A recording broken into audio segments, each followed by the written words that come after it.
Sagette et Foliton. Entre deux lots de terrain s'étend un champ sauvage.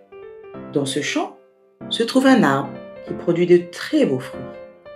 Deux écureuils, Sagette et Foliton, visitent souvent le champ. Ils y vont pour manger, pour jouer et pour se reposer. Parce qu'il n'y a pas d'enclos, les écureuils facilement entrent dans le champ devenu leur restaurant. Ils prennent plaisir à manger les fruits de l'arbre.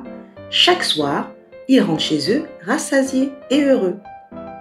Un jour, Sagette dit à Foliton, le plus jeune des écureuils: « Dès demain, on évite de manger les fruits et leurs noyaux. Pensons à cultiver les noyaux chez nous pour avoir des arbres. Cela nous évitera de toujours venir manger ici. » D'ailleurs, nous venons d'apprendre récemment que tout bon citoyen du monde doit penser au lendemain.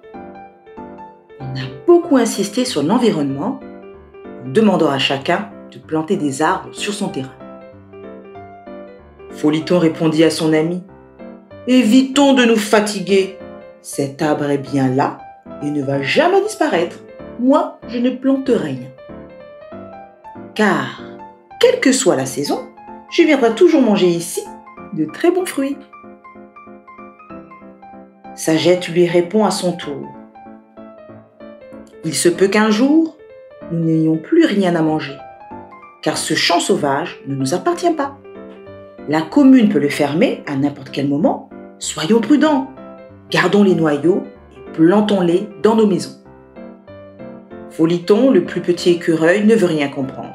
Il continue à faire la sourde oreille aux conseils de Sagette. Chaque jour, en revenant du champ, il mange les fruits et les noyaux avec. Par contre, peu de temps après les avoir plantés, les noyaux de Sagette germent. Et quelque temps plus tard, ce sont des arbres qui apparaissent, avec des branches et du feuillage, mais surtout de bons fruits.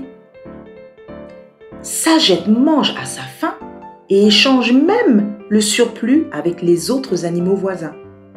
La prudente Sagette est heureuse et sa vie a changé. Mais le plus triste dans tout cela est que le champ sauvage a été fermé. Triste nouvelle pour Foliton, le petit écureuil. N'ayant plus rien à manger, il vient demander de l'aide à Sagette. Il regrette amèrement de ne pas avoir écouté les conseils de son aîné. Mais pour l'heure, c'est trop tard. Cette histoire nous apprend une leçon. Il nous faut être prévoyants pour améliorer nos vies et préparer notre avenir. Il nous faut semer pour toujours récolter.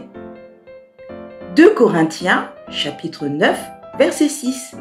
Sachez-le, celui qui sème peu, moissonnera peu, et celui qui sème abondamment, moissonnera abondamment.